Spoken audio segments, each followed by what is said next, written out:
మనోడు ఎందుకు ఢిల్లీకి పోయిండా అని నేను చూస్తా ఉన్నా. ఢిల్లీకి పోయిన గుట్టు రట్టయిపోయింది. అసలు ఢిల్లీలో జరిగే కథ ఆయనతో బయటపడిపోయింది. ఎవరైనా తెలంగాణ రాష్ట్ర ప్రజల మీద భారం మోపాలని చూస్తాడా? రేవంత్ రెడ్డి గారు ఈ 32 నెలల్లో 4 లక్షల కోట్ల రూపాయలు అప్పు తీసుకొచ్చిండు. మరి తీసుకొచ్చి ఏ బొక్కలో పెట్టినావు రేవంత్ రెడ్డి అంటే, ఓ ప్రాజెక్ట్ కట్టింది లేదు, ఓ పథకం ఇచ్చింది లేదు, ఓ 6 గ్యారెంటీలు అమలు చేసింది లేదు, నిరుద్యోగులకు ఉద్యోగాలు ఇచ్చింది లేదు, తెలంగాణ 4.5 కోట్ల ప్రజలకు మంచి చేసిందంటూ లేదు. మరి 4.5 లక్షల కోట్ల రూపాయలు ఏం చేసినావు? కేసీఆర్ గారు 10 ఏళ్లలో 3 లక్షల కోట్ల రూపాయలు అప్పు చేస్తే కాళేశ్వరం కట్టిండు, అన్నారం సుందిల్లా, తర్వాత ఎల్లంపల్లి నుండి mid Maneru connectivity, mid Maneru యొక్క విస్తీర్ణం పెంచడం, లోవర్ మానేరు, మల్లన సాగర్, ఇటువంటివి పెద్ద పెద్ద రిజర్వాయర్లు, కాలువలు, gravity canals, Baahubali motors, lifting motors, అవన్నీ పెద్ద చరిత్ర సృష్టించుడు కేసీఆర్. హిస్టారికల్ ప్లేస్గా the world largest lift irrigation in the world అని కొడితే అది కాళేశ్వరం అనే పేరు చెప్తుంది తప్ప ఎల్లంపల్లి ప్రాజెక్ట్ అనే పేరు చెప్పదు. అంత గొప్పగా కేసీఆర్ చేసిండు కదా. మరి రేవంత్ రెడ్డి ఏం చేసిండు? ఈరోజు మన తెలంగాణ నుంచి వస్తున్న ఆదాయం ఒకటి ఉంటుంది కదా, మరి ఆదాయం ఎటు పోతా ఉంది? ప్రభుత్వ ఉద్యోగులు ఫస్ట్ తారీఖు కాగానే వాళ్ళకి జీతాలు ఇస్తలేడు, మిగతా ఏది చేసినా కూడా డబ్బులు ఇస్తలేడు. తీసుకొచ్చినప్పు ఏ బొక్కలు నొక్కిండు రేవంత్ రెడ్డి? ఈరోజు మిగులు బడ్జెట్ అంటూ ఉన్న బడ్జెట్ని కాస్త నొక్కి పడేసి ఈరోజు తెలంగాణ ప్రాంతం అడుక్కునేటట్టుగా చేసిన రేవంత్ రెడ్డిని ఏం చేయాలా మీరే చెప్పుర్రి. ఇక ఈయన ఢిల్లీకి ఎందుకు పోయిండు ఒకసారి మీరే చూడుర్రి.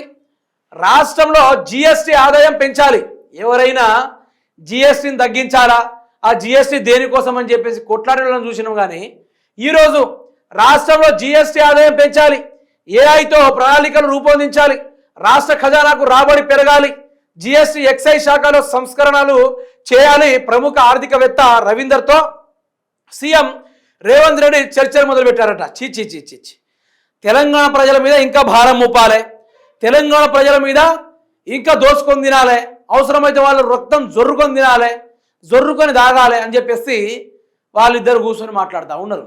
ఎవరైనా ఆర్థిక మంత్రితోటి కూర్చొని ఏమని మాట్లాడాలండి? మా రాష్ట్రానికి నిధులు ఇవ్వండి, గతంలో ఇవ్వలేదు ఇప్పుడైనా ఇవ్వండి, నేను రేవంత్ రెడ్డి చోటేవాయిని, మోడీ గారి యొక్క చోటేవాయిని, నాకు ఇప్పుడైనా నిధులు ఇవ్వండి అని చెప్పేసి అడిగేటోని చూసినా కానీ తెలంగాణ రాష్ట్ర నీళ్లను అటు పంపిస్తాడు, నిధులనేమో ఇటు మళ్ళిస్తాడు, అప్పులనేమో ఎటు పంపిస్తాడు.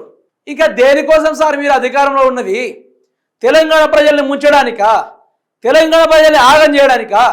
తెలంగాణ ప్రజల్ని సర్వనాశనం చేయడానికా? దేనికోసం? ఎందుకు మీరు ముఖ్యమంత్రిగా ఉండి ఏం లాభం మీతోటి? తెలంగాణను గింత వల్లకాడు చేసేసి మళ్ళీ ఢిల్లీలో సాగు కవర్ పెట్టుకుంటారు. గింత లేకుండా రేవంత్ రెడ్డి అనేటోడు ఢిల్లీకి ఎందుకు పోతాడబ్బా? ఎందుకు పోతాడు చెప్పండి? తెలంగాణకు స్వాతంత్రం వచ్చి దగ్గర 14-15 ఏళ్ళు అవుతా ఉన్నా కూడా ఈరోజు కాంగ్రెస్ పార్టీ బానిసత్వంతో బతుకుతా ఉంది. మాట్లాడితే ఢిల్లీలో గులామవుడు, కాలు మొక్కుడు, అయ్యా బాంచన్ అమ్మ బాంచన్ అనుకుంటూ వాళ్ళ కుర్చీలో చూడు తిరుగుడు. ఇది దేనికోసం? ఎట్లు ఉండాలి? ఎదిరించి మాట్లాడాలి, ఎగిరిదన్నీ మాట్లాడాలి. అట్లాంటి వాళ్ళని చూసినాం కానీ ఒకటి ముందు బెండ యాగం అయ్యేటోడు నేను ఆడ కూడా చూడలా. ఘోరం పరిస్థితి.